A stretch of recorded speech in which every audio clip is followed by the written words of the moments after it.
lock cultists, lock stars, lock sporters, challenge lock makers. I wanted to go back to the overmilling. Overmilling is an important tool that you will be using to thwart pickers to give them more of a challenge on getting the locks open. I've had something get brought to my attention, and excuse a little bit of a movement here because I am going to make this up a little bit higher. Give a little bit of a gangster lean here. All right. I had run across some pictures of some mods.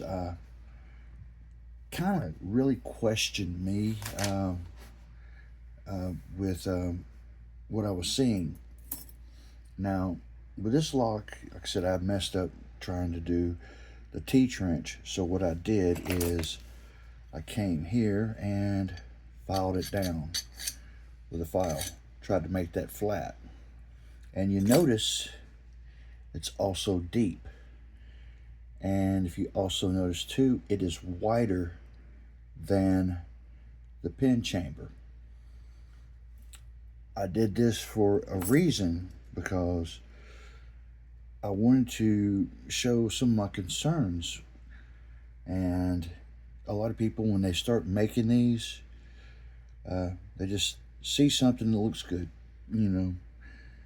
But when you do something, it don't have to be as deep as this, be shallow. And if it's wider, okay, get this, and go to this end. Okay, it's in there, all right. Oop, sorry about that. Did not mean to take everybody for a ride. They say this is your driver, all right. They are picking the pin up, and they pick it to that part of that shear line. And what happens is it gets caught and breaks the lock.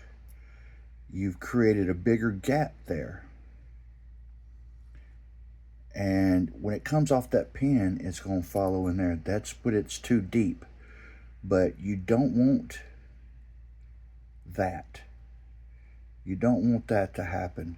You want a narrow chamber like this right here. For if they picked it, you know, zoom in a little bit.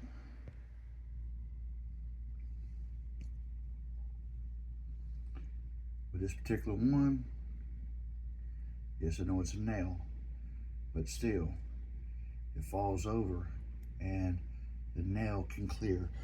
Where is my boot? Here we go. Boot. It gets over here. Turn. Get that right up in there. And look, that's your fault set. That's just a small narrow. Now you can go wider, like that, and either way it falls over. You want your overmill channel to be thinner than the diameter of your chamber. You want that narrow lip to fit down in that chamber. Now I've seen the flat, where it's flat all the way across, and drop that pin. Here, zoom this out. Where it's flat, I see most of your pins are going to be round, but that could work, but it does not need to be wider than that. It needs to be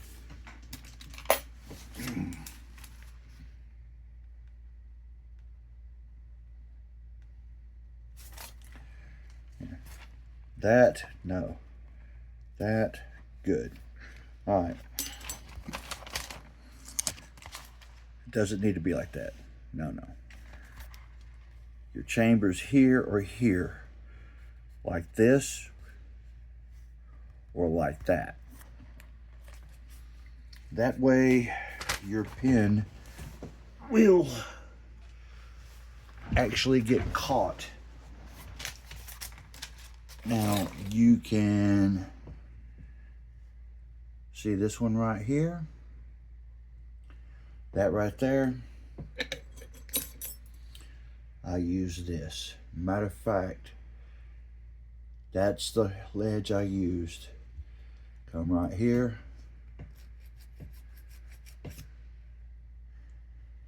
And that itself will bite on either a nail that you've turned into a gin spool, or if you've actually, this is actually too big of a pin, but even with this, it will catch if it was the right size diameter pin.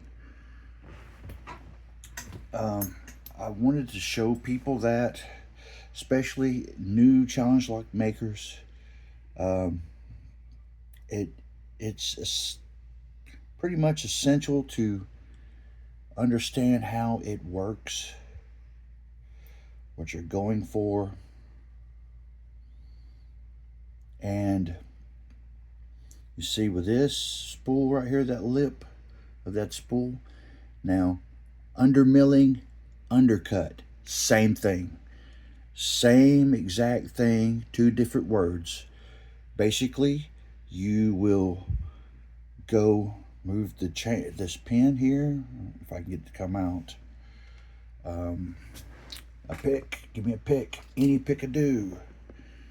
There we go. Like I said, my Terry B's, I love this thing. All right.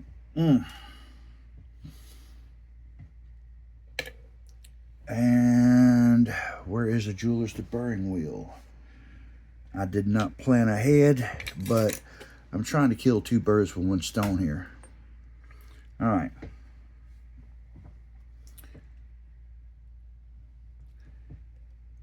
Jeweler's deburring wheel. Zoom in.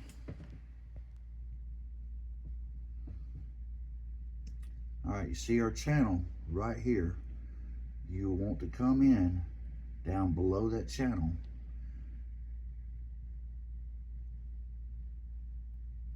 Undercut / undermill. Both sides down below the channel. Going this way, going that way. So, with the undercutting on that, it's going to grab tweezers.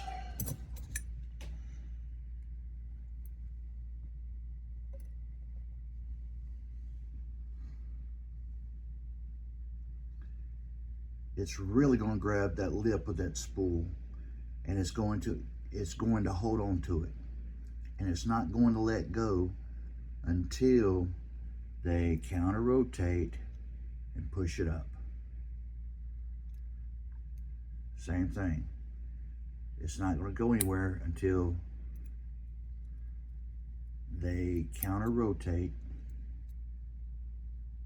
and push it up.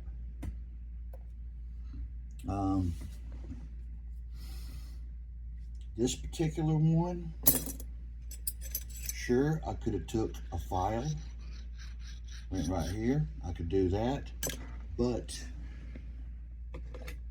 zoom out.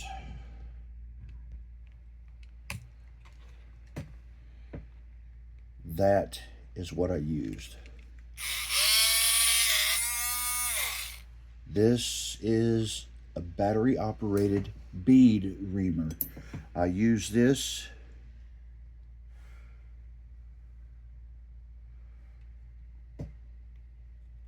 to clean out the tubing I use for rattlesnakes. But this is a multi-purpose tool.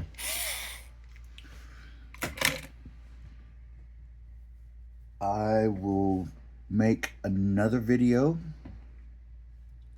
on doing the undercuts.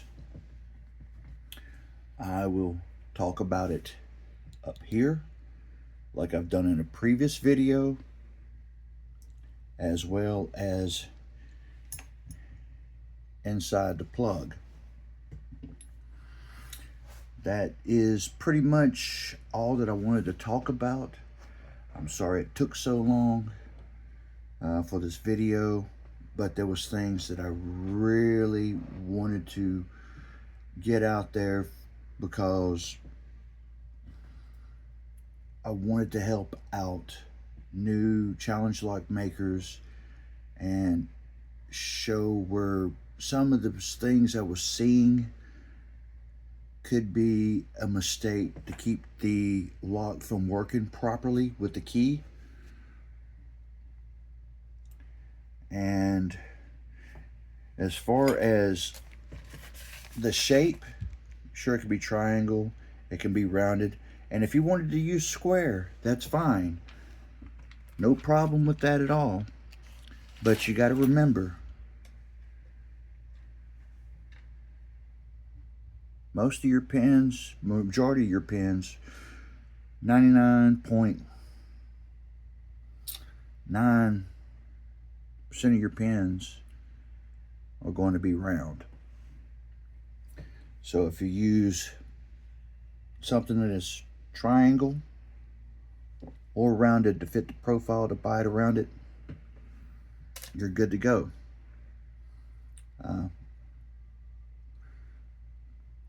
It's all on preference, but I just wanted to show